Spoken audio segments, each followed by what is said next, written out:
నమస్కారం. పిరమిడ్ మాస్టర్లందరికీ ప్రణామాలు.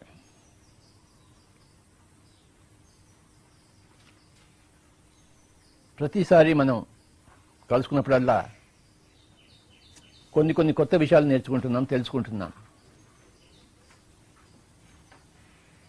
కొత్త విషయాలు తెలుసుకోవడం కోసమే ప్రతిరోజు ఉన్నది. నిన్నలోంచి పోయి మనం ఇవాళలోకి వచ్చామంటే ఇవాళ ఏదో మనం కొత్తది నేర్చుకోవాలి, కొత్త రుచులు ఆస్వాదించాలి, కొత్త సువాసనలు గుబాళించుకోవాలి, కొత్త దృశ్యాలు చూడాలి, కొత్త ఆలోచనలు ఆలోచించాలి, కొత్త కాన్సెప్ట్స్ తెలుసుకోవాలి. మై డియర్ ఫ్రెండ్స్, 2 సార్లుగా మనం ఈ ధర్మం అనే దాని గురించి మనం తెలుసుకుంటూ ఉన్నాం. ముచ్చటగా 3వసారి మనం ధర్మం గురించి మళ్ళీ తెలుసుకుందాం. మనం ధర్మం 1, ధర్మం 2, ధర్మం 3గా మనం తెలుసుకుంటున్నాం వీటిని.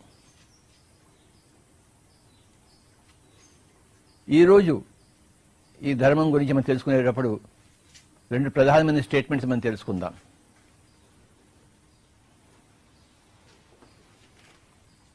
ఒకటేమో షడ్దర్శనాల్లో ఒకటైన వైశేషికంలోంచి తీసుకున్నది, ఇంకోటి అందరికీ తెలిసిందే. మొట్టమొదటి ఏంటంటే ధర్మం యొక్క నిర్వచనం.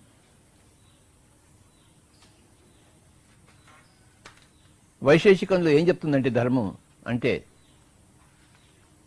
వైశేషికం అనేది షడ్దర్శనాల్లో ఒకటి. సాంఖ్యము, యోగము, న్యాయము,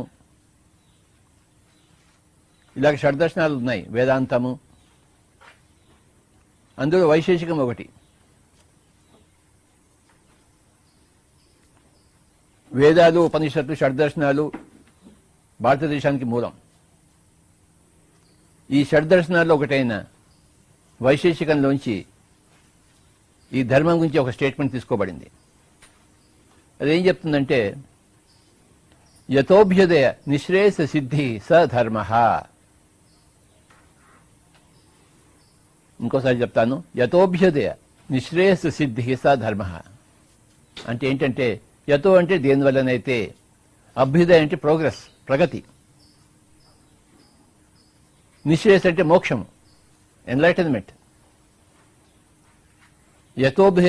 యతోభ్యుదయ నిశ్రేయస సిద్ధి, అవి 2 లభిస్తాయో దాన్ని ధర్మం అంటారు అని వైశేషికంలో చెప్పబడింది. ఇది చాలా గొప్ప డెఫినేషన్.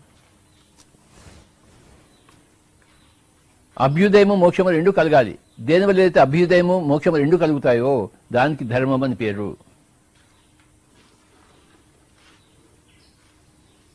ఏదైతే అభ్యుదయాన్ని, మన మోక్షాన్ని కలిగిస్తుందో అదే ధర్మం. ఏదైతే అభ్యుదయాన్ని, మోక్షాన్ని కలిగించదో అది ధర్మం కాదు, కాజాలదు. అభ్యుదయం అంటే ప్రగతి. ఇక్కడ 2 చోట్ల 2 విధాలుగా ఉంటుంది ప్రగతి.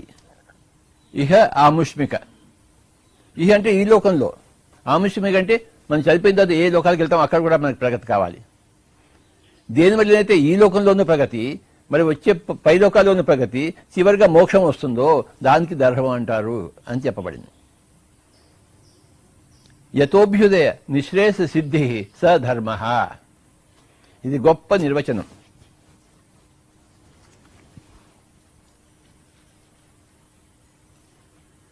తులసీదళాన్ని కూడా మనం రాసుకున్నాం. ఇది యతో దేనివల్లనైతే, అభ్యుదయం అంటే ప్రగతి, ఆముష్మికం మరి ఇహలోక, ఈ 2 రకాల ప్రగతులు వస్తాయో, యతోభ్య నిశ్రేయస. నిశ్రేయస అంటే అన్న, అపవర్గం అన్న, ముక్తి అన్న, మోక్షం అన్న అన్ని పర్యాయ పదాలు. నిశ్రేయస్ అన్న, అపవర్గం అన్న, ముక్తి అన్న, మోక్షం అన్న, ఇవి 4 కూడా పర్యాయ పదాలు. ఎన్లైటన్మెంట్, లిబరేషన్, సాల్వేషన్ ఇంగ్లీష్లో చెప్పుకోవాలంటే. కనుక దేనివల్లనైతే ఇహలోకంలోనూ ప్రగతి, మరి పరలోకంలోనూ ప్రగతి, మరి పరంపరగా కైవల్యం కూడా సంప్రాప్తిస్తుందో దానికి ధర్మం అంటారు అని వైశేషికంలో చెప్పబడింది. ధర్మాన్ని ఆచరిస్తే మన ఇహలోకంలో ప్రగతి ఉంటుంది, చనిపోయిన తర్వాత పరలోకాలకు వెళ్తాం, అక్కడ కూడా ప్రగతి ఉంటుంది. చివరిగా మనకి ఆ కైవల్యం లభిస్తుంది. ఏకమైపోతాం సృష్టితో, సృష్టిలో లయమైపోతాము. దాని పేరు ముక్తి, మోక్షము, అపవర్గము, నిశ్రేయస్సు. మై డియర్ ఫ్రెండ్స్, యతోభ్యుదయ నిశ్రేయస్ సిద్ధి స ధర్మ. మై డియర్ ఫ్రెండ్స్, ఇది అందరూ గుర్తుంచుకోవాల్సిన నిర్వచనం, డెఫినేషన్. యతో అభ్యుదయ నిశ్రేయస సిద్ధి స ధర్మ. దేనివల్లనైతే అభ్యుదయము మరి మోక్షం రెండు సిద్ధిస్తాయో దాని పేరు ధర్మము. మనం ఈ లోకంలో ఉన్నాం, మనకి ఈ లోకంలో ప్రగతి కావాలి. ఇవాళకన్నా రేపు ఇంకా బాగుండాలి, రేపటికన్నా ఎల్లుండి ఇంకా బాగుండాలి. మనకు ప్రగతి కావాలి, పురోగమనం కావాలి. అధర్మం ఉంటే పురోగమనం ఉండదు, తిరోగమనం ఉంటుంది.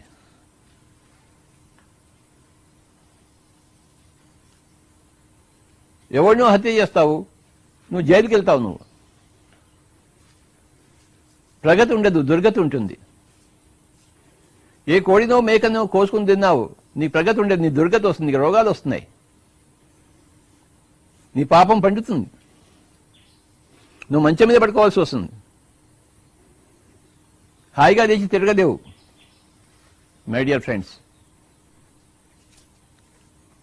అధర్మం ద్వారా దుర్గతి వస్తుంది, ధర్మం ద్వారా సుగతి వస్తుంది, ప్రగతి వస్తుంది. అధర్మం ద్వారా తిరోగతి వస్తుంది, ధర్మం ద్వారా పురోగతి వస్తుంది, పురోగమనం.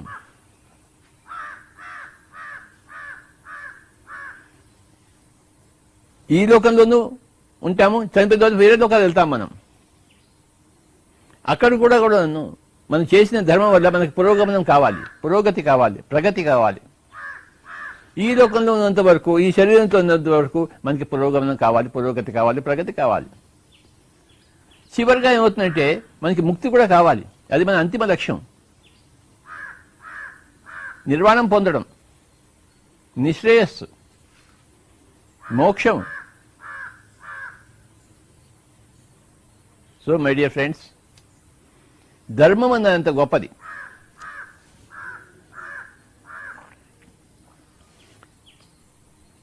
అది నిత్యము మనకి ప్రగతిని ఇస్తూనే ఉంటుంది. అది ధర్మం. అధర్మం అనేది నిత్యము మనకి దుర్గతిని ఇస్తూనే ఉంటుంది, తిరోగతిని ఇస్తూనే ఉంటుంది. ధర్మం పురోగతిని ఇస్తూ ఉంటుంది, చివరిగా ఎన్లైటన్మెంట్ వస్తుంది. అందుకే గౌతమ బుద్ధుడు ధమ్మపదం అని చెప్పి రాశాడు.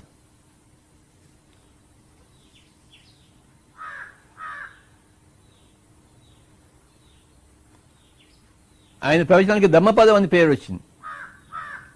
ధర్మం శరణం గచ్చామి అన్నాడు.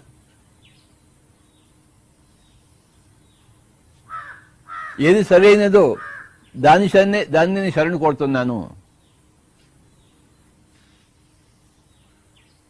ధర్మం అంటే సరి అయినది, రైటియస్నెస్.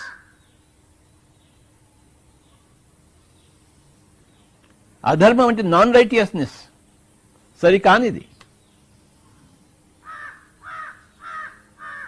ఏమిటి సరి అయినది?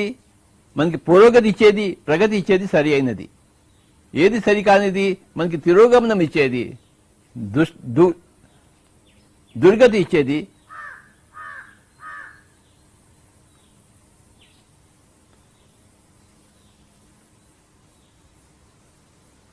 అది అధర్మం, నాన్ రైటియస్నెస్.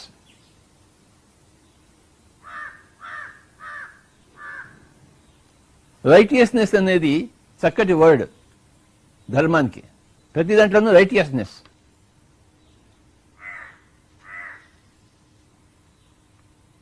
ఆ రైటియస్నెస్ ఉండాలి. మాటల్లో రైటియస్నెస్, ఆలోచనలో రైటియస్నెస్, చేష్టల్లో రైటియస్నెస్, చూపుల్లో రైటియస్నెస్, వినడంలో రైటియస్నెస్, మాట్లాడడంలో అన్నిట్లోనూ రైటియస్నెస్. మన ఆహారంలో, మన వ్యవహారంలో.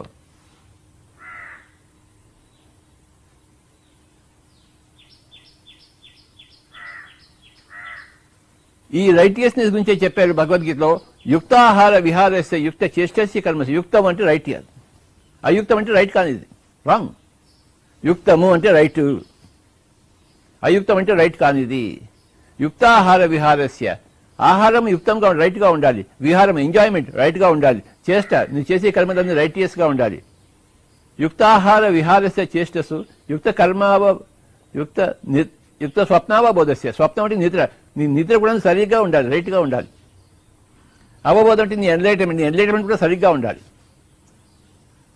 రైటియస్నెస్ గురించి చెప్తుంది ఈ శ్లోకం భగవద్గీతలో. యుక్తాహార విహారస్య యుక్త చేష్టస్య కర్మసు యుక్త స్వప్నావబోధస్య యోగో భవతి దుఃఖః. ఈ యుక్త యోగం వల్ల, ఈ రైటియస్నెస్ యోగం వల్ల, ధర్మాచరణ వల్ల నీకు దుఃఖం హరిస్తుంది ఆయన చెప్పాడు. ఆహారము యుక్తంగా ఉండాలి, యుక్తం అంటే రైట్, అయుక్తం అంటే రాంగ్. సరికానిది అంటే అయుక్తము, సరి అయినది అంటే యుక్తము. యుక్త ఆహార విహారం అంటే ఎంజాయ్మెంట్. నువ్వు జిలేబీ తింటున్నావు, బాగుంది, జిలేబీ తినవలసిన వస్తువే, నో ప్రాబ్లము, అది యుక్తమైన వస్తువే, ఎంజాయ్మెంట్ చేస్తున్నావు. కానీ ఎక్కువ తింటే ఏమవుతుంది? 20 జిలేబీలు తింటే 30 జిలేబీలు తింటే ఏమవుతుంది? ఆ ఎంజాయ్మెంట్ నీకు కాదు, అది విపరీత ఫలాలను ఇస్తుంది. అది చేష్ట ఏ పని చేసినా కూడాను తగు మాత్రంలో చేయాలి, ఎక్కువ ఏది చేయకూడదు. ఎవరికైనా ధ్యానం చెప్పాలన్నా కూడాను వాడికి ఇష్టం లేకపోతే మనం క్లుప్తంగా ముగించాలి, వాడి వెంట పడకూడదు మనం, అది అయుక్తం.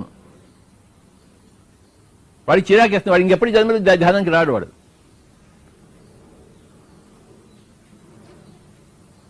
ప్రతి చేష్టలోనూ యుక్తం ఉండాలి. నిద్రలో కూడాను చేష్ట. ఎంతసేపు నిద్రపోవాలి? ఎంతైనా నిద్రపోవచ్చు, కానీ ఎంతసేపు నిద్రపోవాలి? ఎలా నిద్రపోవాలి? బాగా తాగి నిద్రపోవచ్చు, స్లీపింగ్ పిల్స్ వేసుకుని నిద్రపోవచ్చు. అది యుక్తమా అయుక్తమా? కాదు. అవబోధ ఎన్లైటన్మెంట్. ఒక తల్లి ఉంటుంది,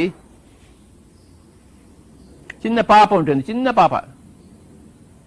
ఆ తల్లి, ఈ పాప ఏడుస్తుంది నాకు ఆకలి అని చెప్పేసి, ఆ తల్లి అంటుంది ఊకో ఇగో నేను ధ్యానం చేస్తున్నాను, అక్కడ స్వామి చేస్తున్నాడు, టీవీలో విన్ను చూడు అంటుంది ఆ తల్లి. ఎంత మూర్ఖురాలు!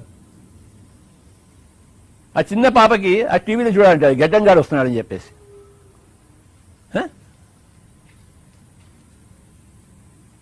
అది ఆవిడ ఎన్లైట్మెంట్ అనుకుంటుంది ఆవిడ, ఆ తల్లి. అవబోధస్ అంటే ఎన్లైట్మెంట్ సరిగ్గా ఉండాలి. అక్కడ ఆ పాపని చూసుకోవాలి, అంతేగాని ఆ టీవీలో చూసుకుని ఆ గడ్డంగాడు వస్తే గడ్డంగాడిని చూసుకోవడం కాదు. నేను చూసాను చాలా మంది మన ధ్యాన క్లాసులో వస్తుంటారు, చిన్న పాపని ఎత్తుకుని వస్తుంటారు, ఒళ్ళో కూర్చోబెట్టుకుంటారు, ఇక్కడ ధ్యానం చేస్తుంటారు. ఆ పాప ఏడుస్తుంటే అంటుంటే మరి ఏడుస్తుంటారు. నాకు తిక్కరేగుతుంది నాకు.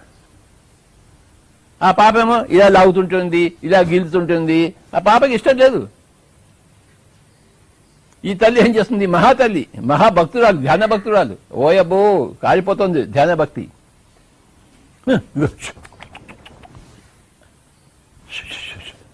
గడ్డం స్వామి ధ్యానం అంటాడు. రామచంద్రరా, అదేమి ఎన్లైటన్మెంటో. ఆ పిల్ల నిద్రపోతున్నప్పుడు తాను ధ్యానం చేసుకోవాలి, కానీ పిల్ల లేచి ఉన్నప్పుడు ధ్యానం చేసుకుంటుంది ఏంటి?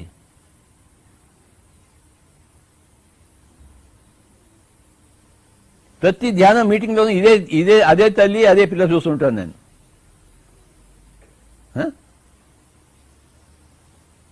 యుక్తాహార విహారస్య యుక్త చేష్టస్య కర్మసు యుక్త స్వప్నావబోధస్య యోగో భవతి దుఃఖః. యుక్త యోగము అంటే రైటియస్నెస్, రైట్ ఎఫర్ట్స్, యుక్త చేష్ట.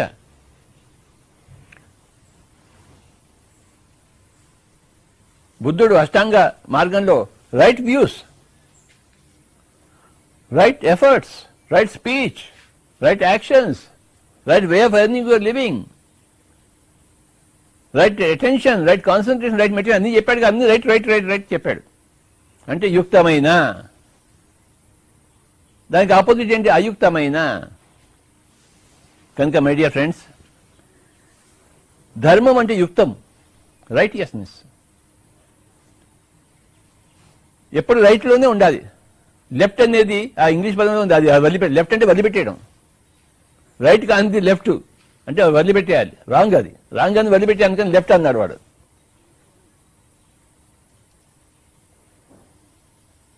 ఆ డ్రైవర్లు, ఆ బస్సు డ్రైవర్కి కండక్టర్లు అంతా తీసుకుని టికెట్ తీసుకున్న రైట్ రైట్ అంటుంటారు అనమాట. అంటే ఆ డ్రైవరు లగెత్తుకుంటాడు, రైట్ రైట్ అంటాడు అన్నమాట. కండక్టర్ టికెట్లు అన్ని పుచ్చుకున్న తర్వాత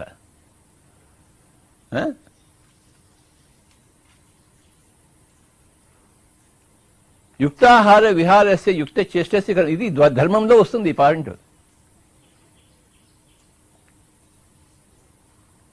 ఎప్పుడైతే నువ్వు యుక్తాహారంలో ఉంటావో, యుక్త విహారంలో ఉంటావో, యుక్త చేష్టల్లో ఉంటావో, యుక్త స్వప్నంలో ఉంటావో, యుక్త అవబోధంలో ఉంటావో, అది నీకు ప్రగతిని ఇస్తుంది.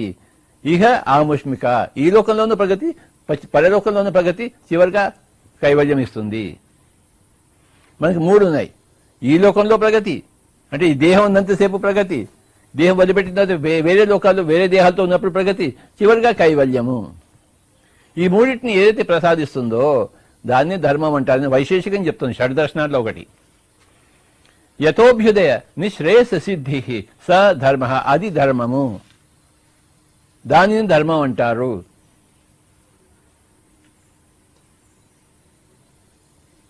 పతంజలి యమ నియమాల్లో ఉన్న యమాల్లో సత్యము, అహింస, ఆస్తయము, అపరిగ్రహము, బ్రహ్మచర్యము, 5 యమాలు. అందులో ఈ ధర్మం వస్తుంది.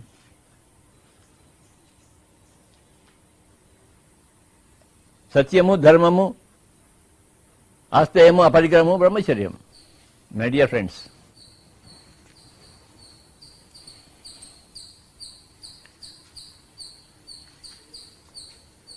ధర్మం అంటే ఏంటయ్యా అని రెండో స్టేట్మెంట్ కోసం, అహింస పరమో ధర్మ. అహింస చేయడమే పరమధర్మము నాయన. అహింసలో ఉండడమే, హింసలో ఉండడమే అధర్మము, అహింసలో ఉండడమే పరమధర్మము. నో హింస, నో వైలెన్స్, నో అత్యాచారము.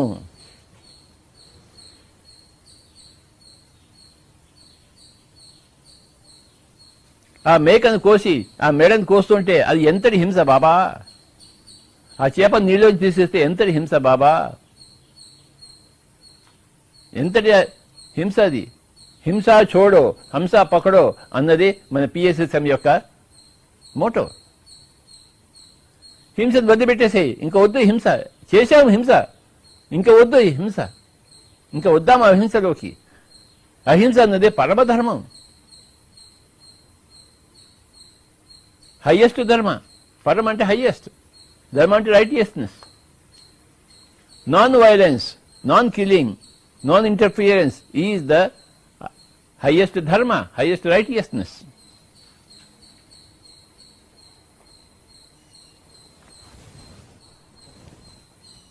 యేసు ప్రభు చెప్పాడు, seek ye the kingdom of God and his righteousness first, and then all else will be added unto you. నాయన, ఆ దేవుని రాజ్యంలో ప్రవేశించు, ఆ దేవుని ధర్మాన్ని ఆచరించు, అప్పుడు నీకు కావలసినవన్నీ నీకు వస్తాయి.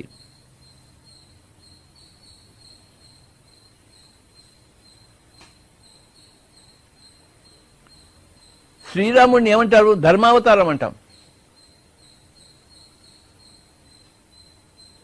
ఆయన ధర్మానికి అవతారం.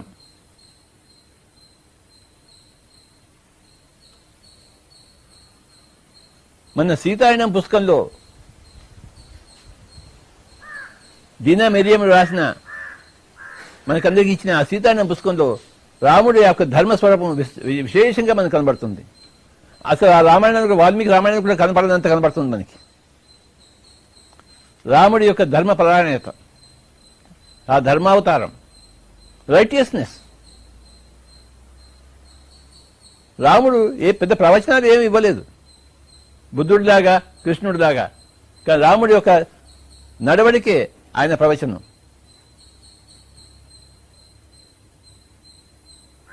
ఒక బాణము, ఒక మాట, ఒకటే మాట, అది అయి తీరుతుంది. ఒకటే బాణం, అందులో వాడు చచ్చిపోతాడు.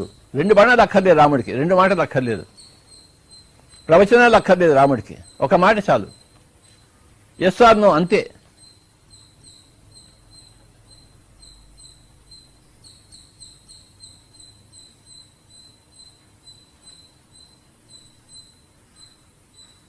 ఆ అరణ్యవాసంలో, రాముడి వనవాసంలో ఎంతో మంది రాక్షసులు ఏమో అకృత్యాలను చేస్తుంటే లక్ష్మణుడు అంటుంటాడు, ఇప్పుడైనా మనం రావణి మీద యుద్ధం చేద్దాం, ప్రకటిద్దాం అంటే, ఉండునైనా మనకి ఇంకా పూర్తి ఎవిడెన్స్ రాలేదంటాడు రాముడు. పూర్తి ఎవిడెన్స్ వచ్చేదాకా మనం యుద్ధం ప్రకటించకూడదు అంటాడు అన్నమాట. ఈ విషయం ఆ సీతారామ పుస్తకం ఎంత బాగా ఉందో, వీటన్నిటికీ రావణుడే కారణం నీకు ఎలా తెలుసు? ఇంకా పూర్తి ఎవిడెన్స్ లేదు నీకు. ఇంకా ఎప్పుడైతే సీత అపహరించిపోయాడో అప్పుడు పూర్తి ఎవిడెన్స్ వచ్చింది, అప్పుడే యుద్ధాన్ని ప్రకటించాడు రాముడు. ఈ విషయం ఆ ధర్మాచరణ ఎంత చక్కగా ఉందో, పూర్తి ఎవిడెన్స్ లేకుండా మనం మాట్లాడకూడదోయ్, నోరిప్పకూడదోయ్, ఒక తీర్మానం చేయకూడదు నాయనా అని రాముడు లక్ష్మణుడికి చెప్తాడు. తెలుసు లోపలన్నీ వాడే చేస్తున్నాడని చెప్పేసి, కానీ పూర్తిగా ఎవిడెన్స్ లేదు. ఒక జడ్జికి తెలుస్తుంది వీడు లాయర్ రాంగ్ అని చెప్పేసి, కానీ ఎవిడెన్స్ లేకపోతే వాడు ఏం చేయలేడు. షో ద ఎవిడెన్స్ అంటాడనమాట. అలాగే ఆ సీతారామ పుస్తకంలో, దీనా మిరియం గారి పుస్తకంలో రాముడు పూర్తి ఎవిడెన్స్ కోరుకుంటాడు, అప్పుడే రావణుడితో యుద్ధం చేస్తాడు, అప్పుడే ఒక తీర్పు ఇస్తాడు, తీర్మానం ఇస్తాడు. మై డియర్ ఫ్రెండ్స్, ధర్మము అన్న దాని గురించి మనం విశేషంగా తెలుసుకుంటున్నాం మూడు ఎపిసోడ్స్ నుంచి. అహింస పరమో ధర్మ.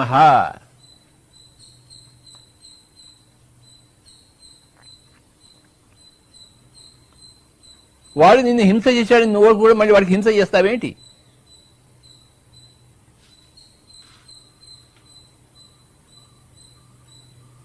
కౌరవులు పాండవులు చంపడానికి ఎంతో ప్రయత్నించారు, ఆ వనవాసంలోనూ అజ్ఞాతవాసంలోనూ. వాళ్ళు అక్క ఇంటిలో కాల్చడానికి ట్రై చేశారు, శతవిధాలు ప్రయత్నించారు. అయినా కూడాను సంధికి ప్రయత్నించాడు శ్రీకృష్ణుడు, రాయబారం చేశాడు. వెంటనే ప్రతి హింసకు పూనుకోలేదు. నీకు సూర్యోపరి జాగా కూడా ఇవ్వను, మిమ్మల్ని చెప్పేస్తున్నా, అప్పుడే యుద్ధం చేశాడు. అంతవరకు యుద్ధం చేయలేదు, ప్రతి హింస గురించి ఆలోచించలేదు. చివరి వరకు దాన్ని లాగాడు. ఇంకా విధి లేని పరిస్థితుల్లో యుద్ధం చేశాడు. విధి ఉన్న పరిస్థితిలో యుద్ధం కాదు, విధి లేని పరిస్థితిలో యుద్ధం. ఆపద్ధర్మం కాదు. ఇంకా ఎలాంటి వాడు వచ్చి నేను చంపేస్తున్నాను, ఇంకా వాడు నిన్ను రక్షించకపోతే ఇంకెందుకు? నిన్ను రక్షించడం కోసం వాడిని చంపుతున్నావు, అంతేగాని వాడిని చంపడం కోసం నువ్వు వాడిని చంపటం లేదు. నిన్ను రక్షించుకోవడం కోసం. దాన్ని ఏమంటారు? ఆపద్ధర్మం అంటారు. ఆపదలో ఉండే ధర్మం. ఆపదలో లేనప్పుడు ధర్మం వేరే, ఆపదలో ఉన్నప్పుడు ధర్మం వేరే. ఆపద రానప్పుడు ఇంకా వాడి మీద కంపాషన్ చూపిస్తాము, హింస చేసినా అహింసగానే ఉంటాం. కానీ ఆపదలో ఉన్నప్పుడు మటుకు, నీ చావు దగ్గరకు వచ్చినప్పుడు మటుకు ఆపద్ధర్మంగా నువ్వు వాడిని చంపుతావు. దాని పేరు ఆపద్ధర్మం అంటారు. మామూలు ధర్మం వేరే, ఆపద్ధర్మం వేరే.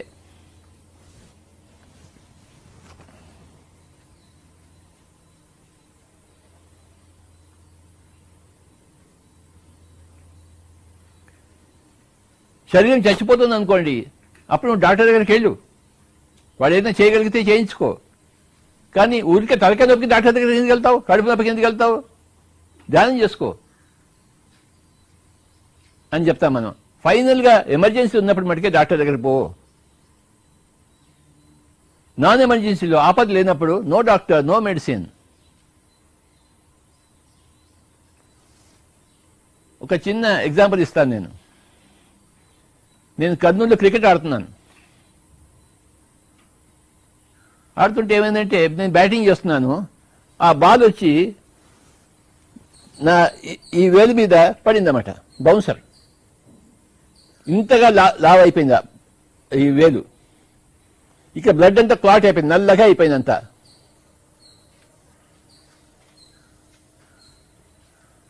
బాగా నొప్పి వస్తుంది. ఏం చేయాలి? ఆపద వచ్చేసింది నాకు. అక్కడ పక్కనే ఒక డాక్టర్ దగ్గరికి వెళ్ళాను. స్వామి, ఈ వేలంతా లావ్ అయిపోయింది, ఇక్కడ నల్లగా అయిపోయింది, నువ్వు ఏదైనా చేస్తావా, నువ్వు డాక్టర్లు కదా అన్నాను. వాడు చూసి, ఈ బ్లడ్ అంతా క్లాట్ అయిపోయింది, దాన్ని ఒక ఇంజక్షన్ వేసి దాని బ్లడ్ లాగాలి అని ఏవో చెప్పాడు వాడు. నాకు నచ్చలేదు వాడు చెప్పిందంతా. ఇక్కడేమో బాగా ఉబ్బిపోయి బాగా నొప్పేస్తోంది నాకు. నా సొంత సంగీత గురువు గారు ఉన్నారు, డాక్టర్ శ్రీపాద పినాక, వారి దగ్గరికి వెళ్ళాను. స్వామి, నా వేలు ఇలా అయిపోయిందని చూపించాను. ఆయన ఆహా నవ్వాడు. నవ్వి బాలా అని పిలిచాడు వాళ్ళ భార్య గారిని. కొన్ని వేడి నీళ్ళు తీసుకురా అన్నాడు. డాక్టర్ పినాక పండు గారు. ఆవిడ వేడి నీళ్ళు తీసుకొచ్చింది. ఆ వేలు అందులో పెట్టబోయ్ అన్నాడు. 2 నిమిషాలు పెట్టాను, మొత్తం కరిగిపోయిందంత. ఇంకో డాక్టర్ ఏమో ఇంజక్షన్ వేయాలి, ఆ బ్లాక్ తీయాలి అని అన్నాడు. ఈయనేమో వేడి నీళ్ళు పెట్టి మొత్తం పోతున్నా అన్నాడు. పోయిందంతా, హాయిగా అయిపోయింది. అది ఆపద్ధర్మం. అది నేను డాక్టర్ దగ్గరికి పోయాను.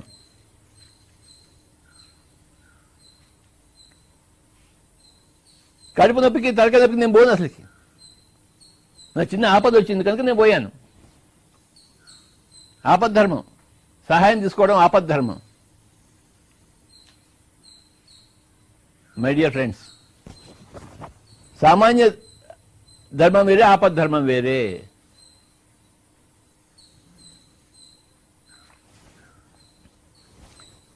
గజేంద్ర మోక్షంలో ఆ గజేంద్రుడు చచ్చిపోతున్నాడు. ఆ మొసలు వచ్చి పట్టుకుంది. ఎక్కడో ఉన్న విష్ణుమూర్తికి టెలిగ్రామ్ పంపించాడు. నాయనా రా నాయనా అని చెప్పేసి. ఆయన టెలిగ్రామ్ అనుకున్న పరిగెత్తుకుంటూ వచ్చేసాడు. ఆపద్ధర్మం. ద్రౌపదికి వస్త్రాలు ఇచ్చాడు ఆపద్ధర్మం కింద. దానికి కూడా అర్హత ఉండాలి. సో మై డియర్ ఫ్రెండ్స్, ధర్మం గురించి ఎంత విస్తారంగా తెలుసుకుంటున్నామో. పతంజలి యమాల్లో ధర్మం ఉంది. వైశేషికంలో ధర్మం గురించి డెఫినేషన్ ఇచ్చాడు. యతోభిహ నిశ్రేయస సిద్ధి స ధర్మ అని చెప్పేసి. మనకు అందరికీ తెలిసిన వాక్యము అహింసా పరమో ధర్మ.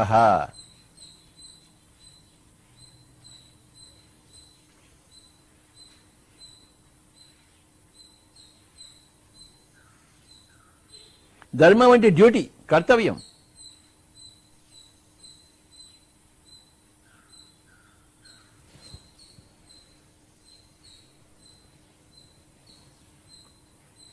కర్తవ్యం ధర్మం అంటారు. నువ్వు చేయవలసిందే ఇది. అది చేయడం కోసం నువ్వు అక్కడి నుంచి వచ్చావు ఇక్కడికి. నువ్వు చేయవలసింది నువ్వు తీసుకోవాల్సింది, నువ్వు చేస్తానని తీసుకుని వచ్చింది చేయవలసిందే నువ్వు.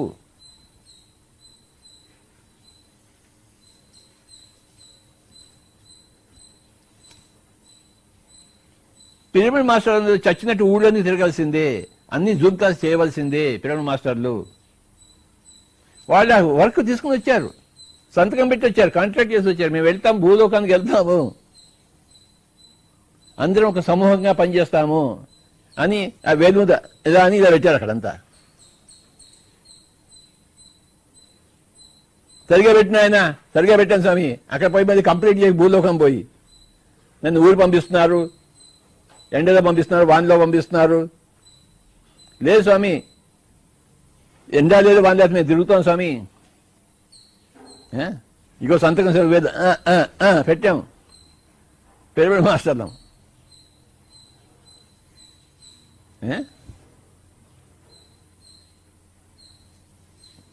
డ్యూటీ. కౌసల్య సుప్రజా రామ పూర్వ సంధ్యా ప్రవర్తతే ఉత్తిష్ట నరసాదుల కర్తవ్యం దైవమాహ్నికం. నువ్వు ఆ దైవ కార్యక్రమం తీసుకుని వచ్చావు, చెయ్యి నువ్వు. ఆ దైవ కార్యక్రమం ఇవ్వడం నీకు ఇవ్వలేదు, నువ్వే చూసుకున్నావు. నాకు కావాలి కావాలి అని కోరుకుని వచ్చావు. నువ్వు కోరుకున్నదే నువ్వు చేస్తున్నావు. నువ్వు కోరుకునే నీకు ఇవ్వబడిందని నువ్వు చేయాల్సిందే. నువ్వు కోరుకోకుండా ఏది నీకు ఇవ్వబడలేదు. నీ ధర్మాన్ని నువ్వు నిర్వర్తించు. యుద్ధాలే కృతనిశ్చయ అన్నాడు కృష్ణుడు అర్జున్తో. అర్జున్ యుద్ధం చేయవయ్యా, నువ్వు చేయవలసిందే కృత నిశ్చయంతో. చస్తావు లేదా చంపుతావు, రెండు ఓకే. కానీ పారిపోతే మటుకు అది అధర్మం నాయన. యుద్ధం చేయి, విజయము వీర స్వర్గము. యుద్ధం చేయి, do your duty.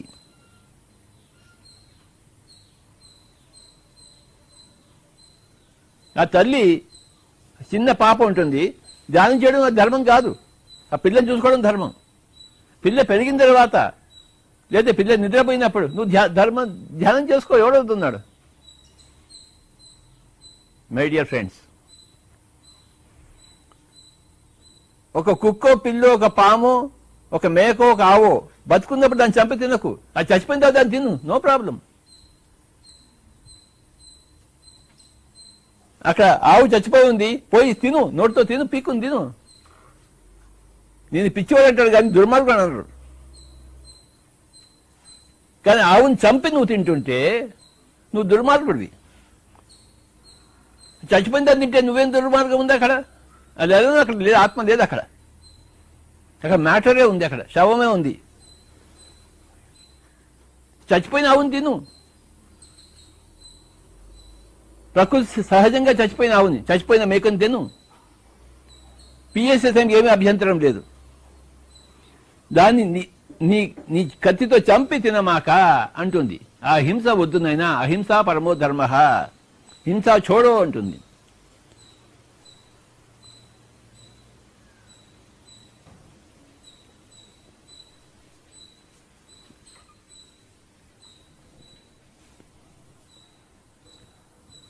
Pyramid master ఎందుకు వచ్చారు, ఎందుకు పుట్టారంటే ఈ హింసాయుత భూమిని అహింసాయుత భూమిగా చేయడం కోసం వచ్చారు.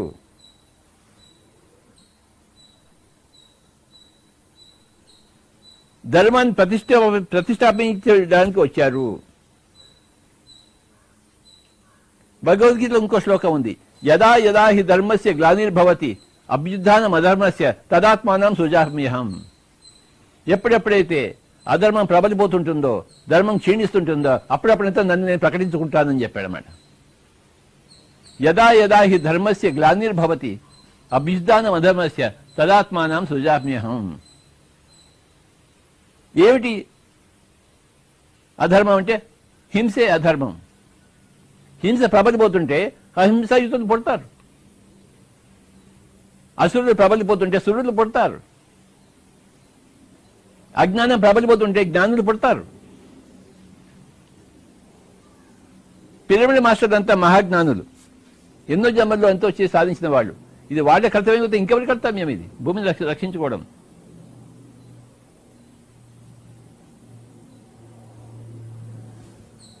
యదా యదా హి ధర్మస్య గ్లానిర్భవతి అభ్యుత్థానం అధర్మస్య తదాత్మానం సృజామ్యహం. పరిత్రాణాయ సాధూనాం వినాశాయ చ దుష్కృతాం ధర్మ సంస్థాపనార్థాయ సంభవామి యుగే యుగే. ధర్మాన్ని సంస్థాపించడం కోసం నేను వచ్చాను ఆయన. ప్రతి యుగంలోనూ వస్తాను, యుగే యుగే. ఆ ద్వాపర యుగంలో కృష్ణుడిగా వచ్చాను, ఈ కలియుగంలో పిరమిడ్ మాస్టర్గా వచ్చాను ఆయన. నేను ప్రతి యుగంలోనూ వస్తూనే ఉంటాను. త్రేతాయుగంలో రాముడిగా వచ్చాను.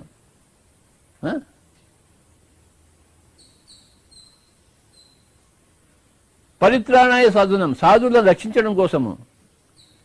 వినాశాయ దుష్కృతం, ఈ దుష్కృతాలు చేసేవాళ్ళని, హింసలో ఉండేవాళ్ళని వినాశం వాళ్ళ కోసం. ధర్మ సంస్థాపనార్థాయ సంభవామి యుగే యుగే. ఈ యొక్క శ్లోకంలో ఒక గొప్ప కిటుకుంది, సంస్కృతం కిటుకు. ఎంత నొక్కి చెప్పాడంటే ఆ వేదవ్యాసుడు ఇలా కొట్టి చెప్పాడు, ఇలా రాధవ అని చెప్పేసి. రాధవ అన్నాడు. చెప్తాను.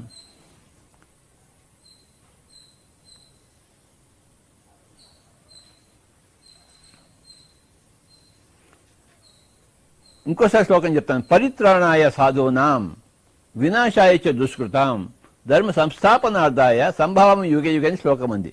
ఈ శ్లోకాన్ని కొంచెం మార్చి అదే అర్థంతో చెప్పచ్చు మనం. త్రాణాయ సాధూనాం నాశాయ చ దుష్కృతాం ధర్మ స్థాపనార్థాయ భవామి యుగే యుగే అనొచ్చు. కానీ ఆ ప్రతిసారి దానికొని ఒక నొక్కి చెప్పారన్నమాట. పరిత్రాణాయ వినాశాయ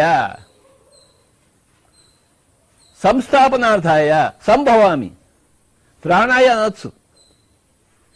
త్రాణాయ సాధూనాం నాశాయ చ దుష్కృతాం ధర్మ స్థాపనార్థాయ భవామి యుగే యుగే అనొచ్చు. కానీ నొక్కి చెప్పాడు, హే హే పరిత్రాణాయ సాధూనాం వినాశాయ చ దుష్కృతాం ధర్మ సంస్థాపనార్థాయ సంభవామి యుగే యుగే అన్నాడు. ఇది ఎలాంటిదంటే పూర్ణంగా చెప్పలేదు, సంపూర్ణంగా చెప్పాడు. పూర్ణమన్న సంపూర్ణం రెండు ఒకటే, కానీ సంబంధం యాడ్ చేస్తాడంట. సంపూర్ణంగా చెప్పబోయి నువ్వు చెప్పేది సుస్పష్టంగా, స్పష్టంగా కాదు సుస్పష్టంగా చెప్పబోయి.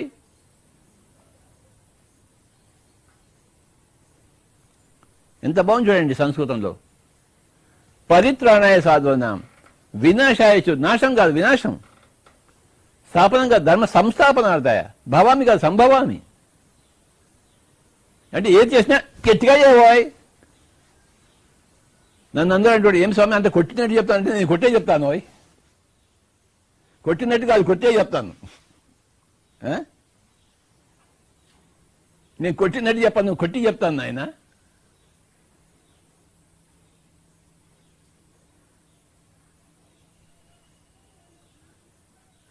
హింస చూడో హంస పకడో. చేయకూడదు ఒకటి, చేయవలసింది ఒకటి. హంస అంటే శ్వాస. శ్వాసను పట్టుకుంటే మనం పరమహంస అవుతాం.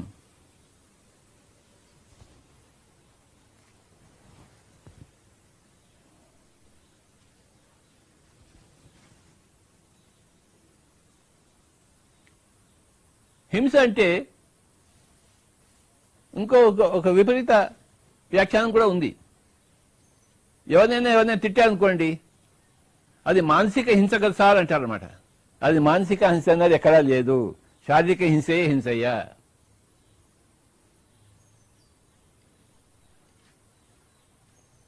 అత్తగారు కోడల్ని మానసిక హింస పెడితే, అథవా కోడలు అత్తగారిని మానసిక హింస పెట్టినా అది హింస కానే కాదు. చెయ్యి చేసుకుంటే హింస. అత్తగారు కోడల మీద చేయి చేసుకున్నా, కోడలు అత్తగారిని చేయి చేసుకున్నా శారీరక హింసే హింస, మానసిక హింస హింస కానే కాదు. వాడు నీ మానసికంగా నువ్వు తిరుగుతుంటే నువ్వు దానికి లోబడిపోతుంటే అది నీ యొక్క వీక్నెస్. అది వాళ్ళ యొక్క హింస కాదు. అది శారీరక హింసయే హింసయా, మానసిక హింస హింస అనబడదు. ఇది ఎవరికి తెలియదు ఈ పాయింట్, ఈ గిడ్డంగాడికి తప్ప.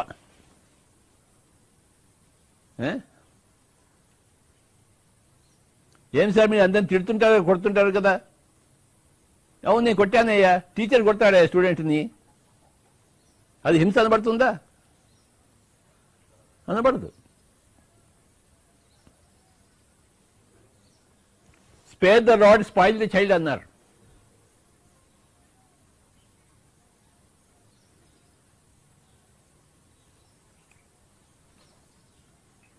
టీచర్ మంచి కోసం చేస్తాడు, వాడి ఇంటెన్షన్ కరెక్ట్. నువ్వు ఏ దృక్పథంతో ఆ పని చేస్తున్నావు అది ఇంపార్టెంట్. వాడు నేర్చుకోవాలని ఆ టీచర్ చెప్తుంటాడు.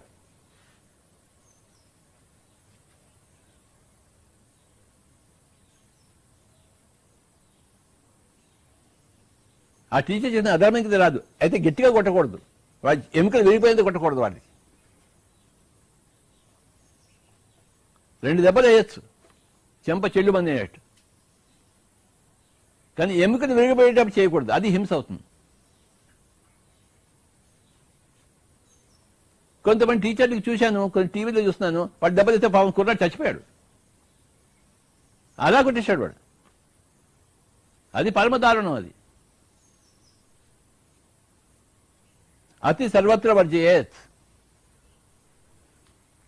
ఎంత లిమిట్ చేయాలి అంత చేయాలి. ఏ ఇంటెన్షన్తో చేయాలి ఆ ఇంటెన్షన్తో చేయాలి. మంచి కోసం చేయాలి. ఈ ధర్మం చాలా సూక్ష్మమైనది. అది వ్యక్తి భక్తి మీద ఆధారపడి ఉంటుంది, పరిస్థితి మీద ఆధారపడి ఉంటుంది, దేశ కాల పరిస్థితి మీద ఆధారపడి ఉంటుంది ధర్మము. ఇది ఇంకో ధర్మ సూక్ష్మం. ఈ దేశంలో ఒక ధర్మం అయితే ఇంకో దేశంలో ఇంకో ధర్మం అవుతుంది. ఈ కాలంలో ఒక ధర్మం అయితే ఇంకో కాలంలో ఇంకో ధర్మం అవుతుంది. ఈ పరిస్థితిలో ఒక ధర్మం అయితే ఇంకో ధర్మంలో అవుతుంది. అందుకే ఆపద్ధర్మం అన్నారు. ఆపద సమయంలో ధర్మం వేరే.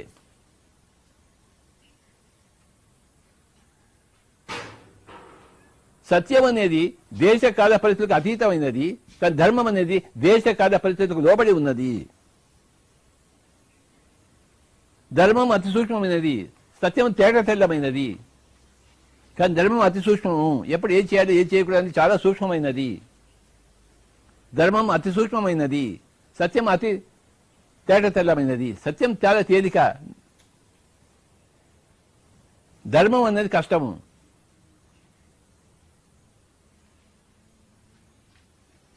చాలా సూక్ష్మంగా ఆలోచించాలి. ఆ దేశాన్ని గురించి ఆలోచించాలి, ఆ కాలాన్ని ఆలోచించాలి, పరిస్థితి గురించి ఆలోచించాలి. చిన్న ఇన్సిడెంట్ చెప్తాను, చిన్న కథ లాంటిది, ధర్మం గురించి అర్థం చేసుకోవాలంటే. ధర్మరాజు నేను దుర్యోధను ఇద్దరిని పిలిచారు. ఎవరు యువరాజు అవ్వాలి కావాలని చెప్పేసి. ధర్మరాజేమో పాండురాజు కొడుకు, పెద్దవాడు, వయసులో పెద్దవాడు దుర్యోధను కన్నా. కానీ దుర్యోధనుడు ధృతరాష్ట్రుడు కొడుకు, ఆయన పెద్ద అన్న కొడుకు. పాండురాజేమో చిన్న ఆయన కొడుకు, దుర్యోధన పెద్ద ఆయన కొడుకు. కానీ ఇద్దరిలో వయసులో మనకు ధర్మరాజు పెద్ద. కానీ ఇద్దరు వచ్చింది ఎవరు చేయాలని చెప్పేసి అయితే ఒక ఎగ్జామినేషన్ పెట్టారు. ఒక నలుగురిని పిలుచుకొచ్చారు. నలుగురికి వాళ్ళు నలుగురు హత్యలు చేశారు. ఆ నలుగురు హత్యలు చేసిన వాళ్ళకి దండన విధించాలి. సో ఏ దండ విధిస్తావు అని చెప్పేసి వీళ్ళిద్దరికి పరీక్ష పెట్టారు. దుర్యోధనుడు ఎలా చేస్తాడు, ధర్మరాజు ఎలా చేస్తాడు. ఫస్ట్ దుర్యోధను పిలిచారు. నాయన వీళ్ళ నలుగురికి నువ్వు శిక్ష ఎలా విధిస్తావు, నువ్వు చూడు, నీ న్యాయం ఎలా చెప్తావు అని చెప్పేసి. సరే దుర్యోధనుడు కూర్చున్నాడు జడ్జిగా. నలుగురిలో ఒకరినాడు ఒకటి పిలిచారు. ఫస్ట్ వాడిని పిలిచి ఏబిసిడి ఏది పిలిచారు. నాయన నువ్వు హత్య చేశావా? చేశాను స్వామి అన్నాడు. అరే వీడిని కూడా ఉరి తీయండి రా అన్నాడు అన్నమాట దుర్యోధనుడు. రెండో వాడిని పిలిచాడు. నువ్వు హత్య చేశావా నాయన అన్నాడు. చేశాను స్వామి అన్నాడు. వీడిని కూడా ఉరి తీయండి రా అన్నాడు. మూడో వాడిని పిలిచారు. నువ్వు హత్య చేశావంటే నేను చేశాను స్వామి అన్నాడు. ఉరి తీయండి రా అన్నాడు అనమాట. నాలుగో వాడు వచ్చాడు. వాడిని అడిగారు. నువ్వు హత్య చేశావంటే చేశానంటే ఉరి తీయండి అన్నాడు. అప్పుడు అందరూ చప్పట్లు కొట్టారు. ఓహో దుర్యోధనుడు ఎంత చక్కగా చెప్పాడని చెప్పేసి. తర్వాత ధర్మరాజు వంతు వచ్చింది. ధర్మరాజు కూర్చున్నాడు. మళ్ళీ సేమ్ కేసు. నెంబర్ ఏని పిలిచాడు. నాయన నువ్వు హత్య చేశావని అడిగాడు ధర్మరాజు. చేశాను స్వామి అన్నాడు. సరే కానీ అసలు నువ్వేం చేస్తుంటావు అన్నాడు.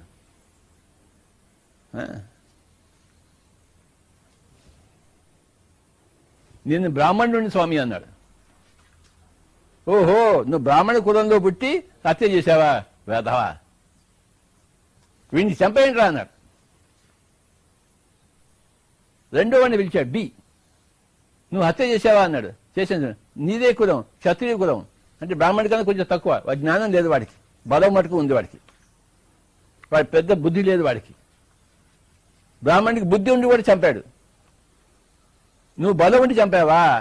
నువ్వు ఆ బ్రాహ్మణుడి సహాయం తీసుకుని అడ్వైస్ తీసుకుని చెప్పచ్చు కదా. నువ్వేం చేసావని చెప్పేది వీడికి యావజ్జీవ కారాగార శిక్ష వదిలిపెట్టింది అన్నాడు. చంపద్దు వీడిని, వీడు వేరే జాతి వీడు. తర్వాత మూడో వాడిని పిలిచాడు. నువ్వు హత్య చేసావనే చేశాను, నీదేంటి వైశ్య కులం అన్నాడు. అయితే వీడికి 6 సంవత్సరాలు శిక్ష విధించండి జైల్లో అన్నాడు. నాలుగో వాడు వచ్చాడు. నువ్వు ఇదే కులం అంటే శూద్రుడు అన్నాడు. వీడిని 6 రోజులు జైల్లో పెట్టి వదిలిపెట్టేసాడు అన్నాడు. బ్రాహ్మణుడికేమో చంపేశాడు, ఉరి శిక్ష తెచ్చాడు. వాడంతా చదువుకుని కూడా ఆ పని చేశాడు. వాడు ఏమాత్రం చదువు లేని శూద్రుడికి 6 రోజులు శిక్ష ఇచ్చి వదిలిపెట్టేశాడు. అందరూ హత్య చేశారు, కానీ వారికి డిఫరెంట్ శిక్ష పడింది. వాళ్ళ యొక్క పరిస్థితిని బట్టి, వాళ్ళ యొక్క అప్బ్రింగింగ్ని బట్టి, వాళ్ళ యొక్క దేశం, వాళ్ళ యొక్క కాలం, వాళ్ళ పరిస్థితి బట్టి వాళ్ళకి శిక్ష ఉంటుంది. దుర్యోధన చేసిన అవధి తెలియదు దుర్యోధనుడికి. అందరికీ శిక్ష విధించారు ఒకటే విధంగా. Uniform treatment, no uniform treatment in dharmam, non uniform treatment ఉంటుంది. వాడి యొక్క దేశము, వాడి యొక్క కాలము, వాడి యొక్క పరిస్థితిని చూసి ఉంటుంది శిక్ష కానీ శిక్షణ కానీ. ధర్మము చాలా సూక్ష్మము. అది ధర్మరాజుకే తెలుస్తుంది కదా, దుర్యోధనకి ఎలా తెలుస్తుంది? యుధిష్ఠిరుని ధర్మరాజు అన్నారు. ఆయన రాజు, ధర్మానికే రాజు ఆయన.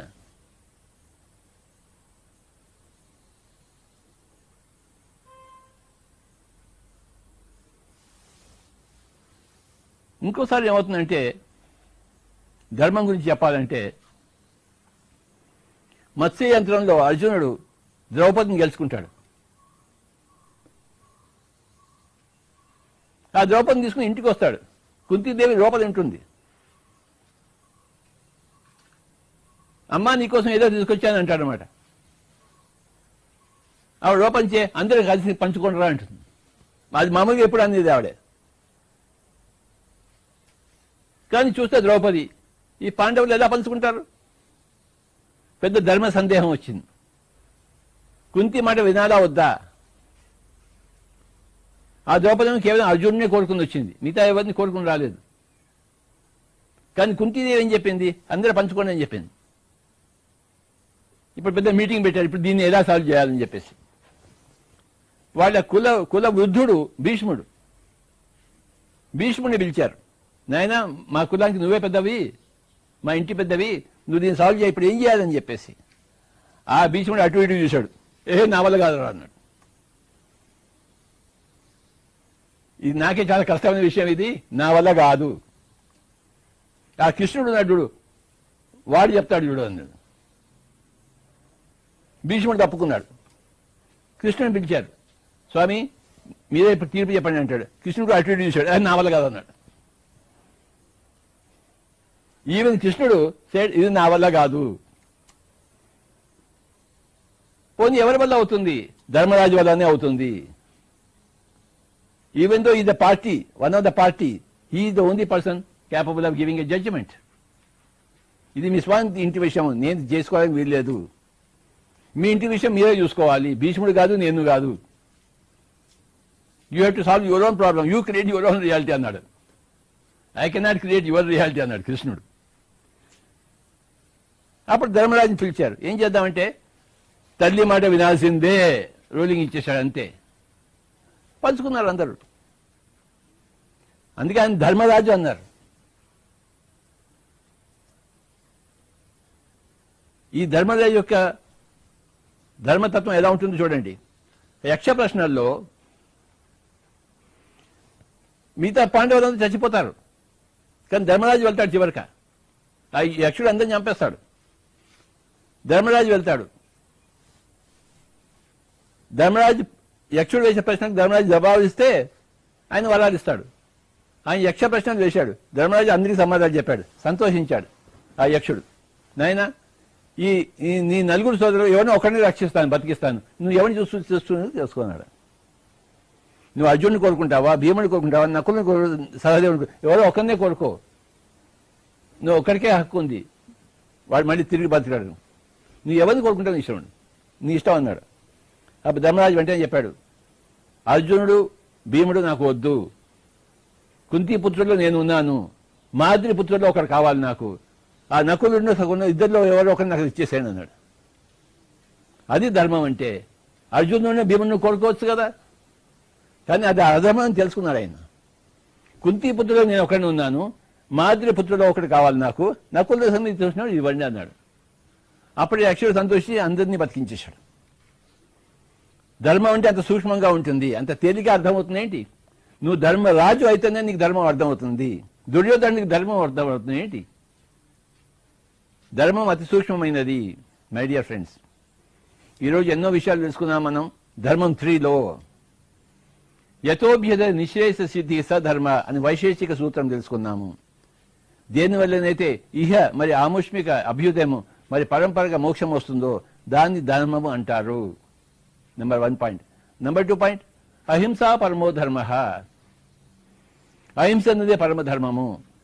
మానసిక హింస అనేది లేదు, శారీరక హింస అన్నదే హింస. మూడో పాయింట్, ధర్మం అతి సూక్ష్మమైనది, అది వెంటనే అవగతం కాదు. ఎంతో సూక్ష్మ బుద్ధి ఉండాలి, సూక్ష్మ జ్ఞానం ఉండాలి. ఎంతో పరలోక జ్ఞానం ఉంటే కదా అర్థం కాదు. సత్యం పూర్తిగా తెలిస్తే కానీ ధర్మం అర్థం కాదు. అందుకే హిందూ మతాన్ని వర్ణాశ్రమ ధర్మం అన్నారు. ఆ ధర్మం అనేది వర్ణం బట్టి ఆశ్రమం బట్టి ఉంటుంది. ఫర్ ఎగ్జాంపుల్, ఒక 10 ఏళ్ల వాడు హత్య చేశాడు అనుకోండి, వాడు జువెనైల్ కేసు అంటారు, వాడికి పెద్ద శిక్ష ఏం లేదు. 20 ఏళ్ళ హత్య చేస్తే వాడు అడల్ట్, వీడి వయసు తక్కువ కనుక వీడికి శిక్ష తక్కువ, juvenile case. Non juvenile case వేరే, జువెనైల్ కేసు వేరే. జువెనైల్ క్రైమ్స్ వేరే, నాన్ జువెనైల్ క్రైమ్స్ వేరే. ఆశ్రమం అంటే శరీరం ఒక ధర్మం బట్టి ఉంటుంది. వర్ణం అంటే నువ్వు ఎన్ని సంవత్సరాలు ఎన్ని జన్మలు ఎత్తావు, నువ్వు శూద్రుడిగా ఉన్నావా, వైశ్యుడిగా ఉన్నావా, క్షత్రుడు బ్రాహ్మణుడిగా ఉన్న దాన్ని బట్టి ఉంటుంది వర్ణం. వర్ణం అంటే అది, ఆశ్రమం అంటే శరీరం. ఈ వర్ణాశ్రమ ధర్మం అంటే ధర్మం అనేది నీ వర్ణం బట్టి, నీ ఆశ్రమం బట్టి. Age of the soul and age of the body. వర్ణం అంటే ఏజ్ ఆఫ్ ద సోల్, ఆశ్రమం అంటే age of the body. So my dear friends, ఈ 3 ఎపిసోడ్స్తో ధర్మాన్ని మనం పరిపూర్ణం చేసుకున్నాము.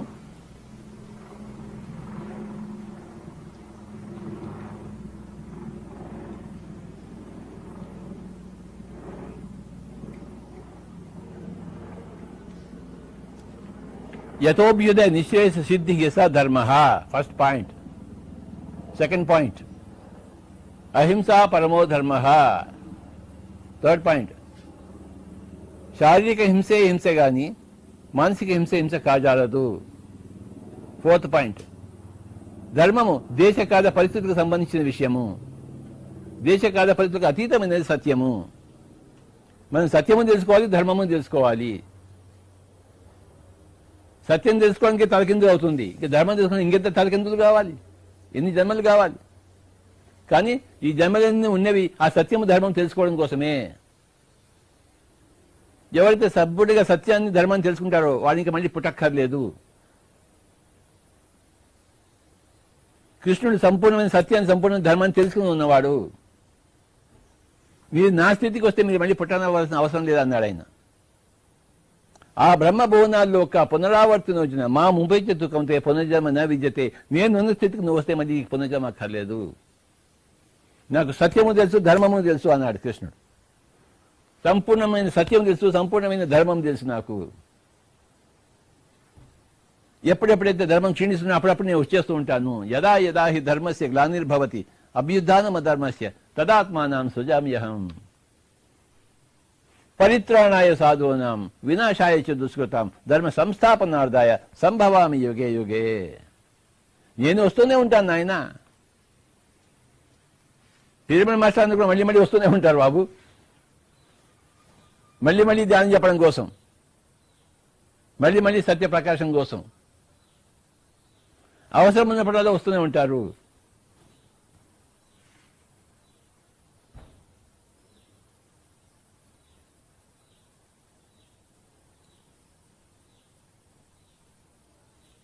ఇతి హి ధర్మ వ్యాఖ్యాన. ఇది ధర్మం యొక్క వ్యాఖ్యానము.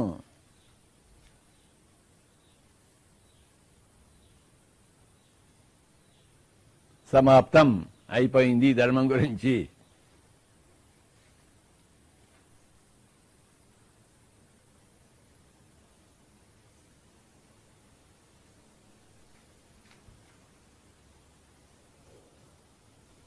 కాసేపు ధ్యానం చేద్దాము.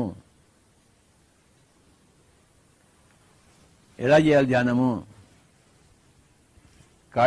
పాదాలు 2 క్రాస్ చేసుకుని, చేతులు పెట్టుకుని, వేళ్ళలో వేళ్ళు పెట్టుకుని, హాయిగా కూర్చొని బ్యాక్కి ఆనిస్తూ, తల మటుకు ఆంచకూడదు అంతే. తలని ఫ్రీగా ఉంచుతూ బ్యాక్కి రెస్ట్ ఇస్తూ, శ్వాస మీద ధ్యాస మిత్రులారా, శ్వాసానుసంధానం. సత్యాన్ని తెలుసుకోవాలన్నా, ధర్మాన్ని తెలుసుకోవాలన్నా మనం ఎంతో ధ్యానం చేయాలి, ఎంతో తపస్సు చేయాలి. ఎంతో తపస్సు చేస్తేనే సత్యము తెలుస్తుంది, పరంపరగా ధర్మము తెలుస్తుంది. ఆ ధ్యానం చేయకుండా ఆ సత్యము తెలియబడదు, ఆ ధర్మము తెలియబడదు.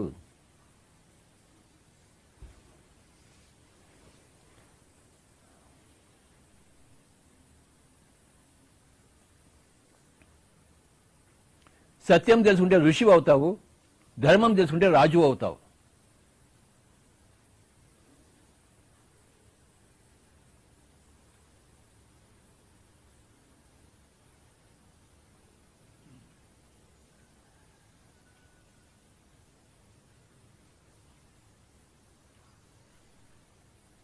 ఎవరూ కళ్ళు తెరవకూడదు.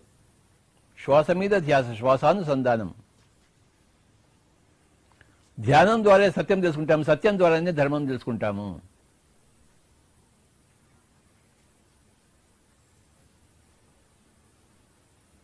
ధర్మం ద్వారానే పురోగతి, మోక్షము వస్తాయి.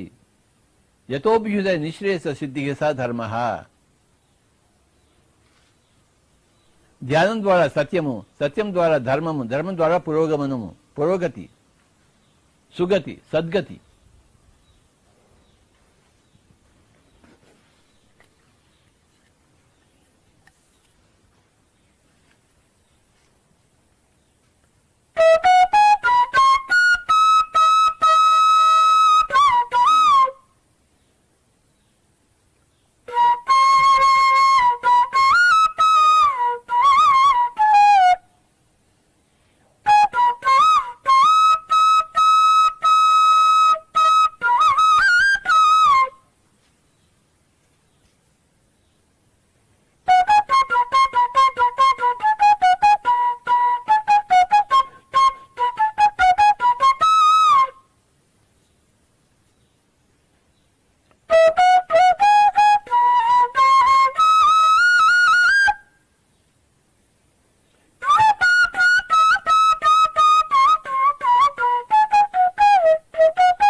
ధర్మో రక్షతి రక్షిత. ఎవరైతే ధర్మాన్ని రక్షిస్తారో వాడి చేత కాపాడబడిన రక్షణ తిరిగి వాడినే రక్షిస్తుంది. ధర్మో రక్షతి రక్షిత. అహింసా పరమో ధర్మ.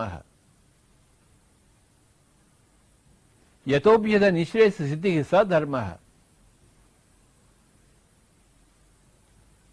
సత్యం వద ధర్మం చర.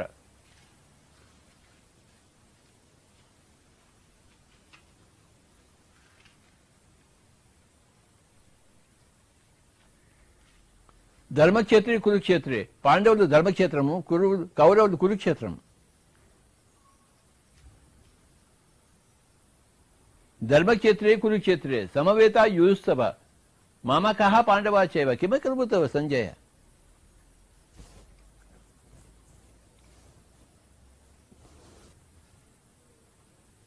పాండవుల్లో అగ్రజుడు ధర్మరాజు.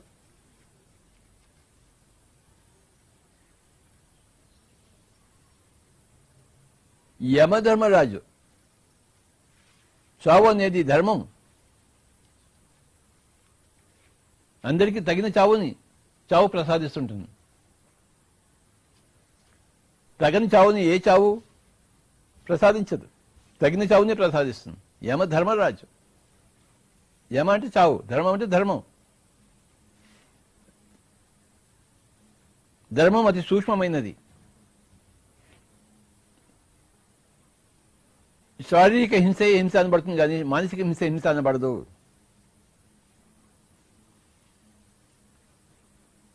ధర్మం దేశకాల పరిస్థితులకు సంబంధించినది, సత్యము దేశకాల పరిస్థితులకు అతీతమైనది. ఎవరూ కళ్ళు తెరవరాదు, ఉచ్ఛ్వాస నిశ్వాసంతో కూడుకుంటాం. మనం ధ్యానంలో ఉన్న వారము.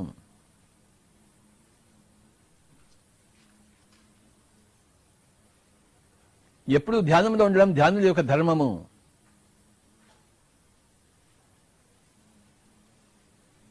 ప్రాపంచిక పనులు లేనప్పుడు ఆధ్యాత్మిక పనులు, ప్రాపంచిక పనులు ఉన్నప్పుడు ఆధ్యాత్మిక పనులు కాదు.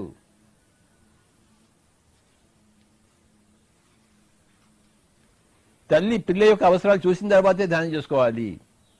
తల్లి పిల్ల యొక్క అవసరాలు చూసుకోకుండా ధ్యానం చేసుకోకూడదు. అది సరికాని ధ్యానము.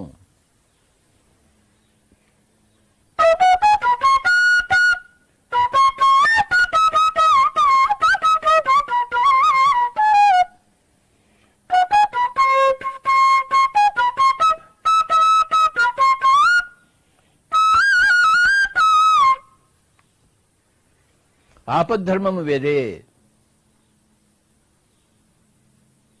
ఆపద కాని సమయాల్లో ధర్మం వేరే.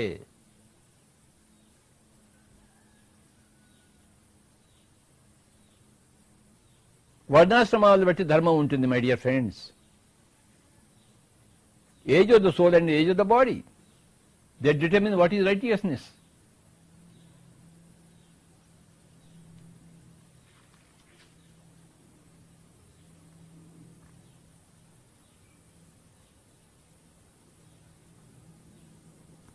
దేహము పట్ల ధర్మము, కుటుంబం పట్ల ధర్మము, సకల ప్రాణికోటి పట్ల ధర్మము. త్రయీ ధర్మం అనుప్రపన్న గతాగతం కామకామ లభంతే. త్రయీ ధర్మం, దేహం పట్ల ధర్మము, కుటుంబం పట్ల ధర్మము, సకల ప్రాణికోటి పట్ల ధర్మము, సకల సృష్టి పట్ల ధర్మము. త్రయీ ధర్మం అనుప్రపన్న గతాగతం కామకామ లభంతే. ఆ ధర్మం అనే పదం ఎంత గొప్పదో చూడండి. బుద్ధుడి ధమ్మపదం.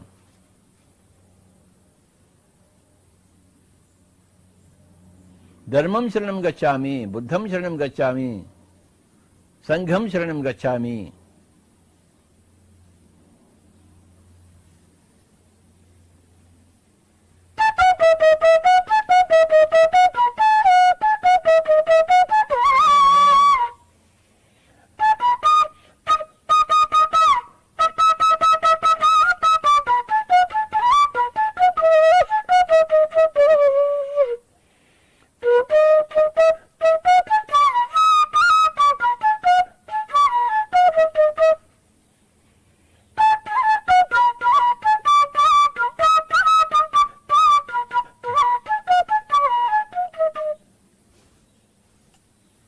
ఆఖరి ఒక్క నిమిషం శ్వాస మీద ధ్యాస, శ్వాసానుసంధానం. 30 seconds.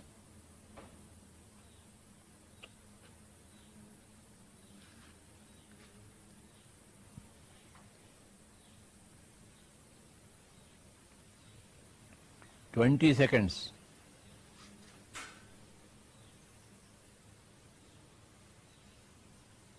10 seconds.